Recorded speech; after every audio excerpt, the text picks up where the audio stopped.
The deeply rooted perception that pornography is a male problem, combined with the complementarian expectations about gender, causes conservative Protestant women to be doubly punished, internally and socially, for the porn they use, while conservative Protestant men, oddly enough, are affirmed in a way by that same gender system. This quote is kind of another wow, and I think this really shows us three problems with this traditional view of temptation for men and women. First, it normalizes porn use for men. We almost give men an excuse when you say you have this strong drive, you're visually stimulated, all men struggle. We say terms like that, and it can give men an excuse to struggle with pornography. But I would say this should not normalize our sin and sexual temptation. It shouldn't normalize pornography use.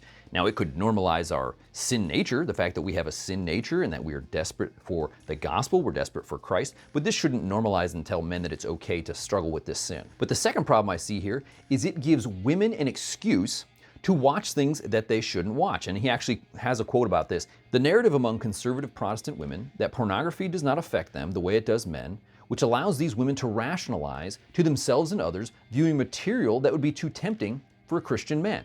So in other words, women may feel comfortable watching pornographic material and say, well, this is not something women struggle with, so it's no big deal. And I have personally seen this. In fact, it wasn't too long ago that I saw somebody who works full-time for a Christian organization post that they were watching the series Bridgerton. Now, Bridgerton is one of Netflix's more recent series, and Bridgerton made headlines because the content from Bridgerton was being sniped by pornography websites, and they were putting the content directly on pornography websites. Why?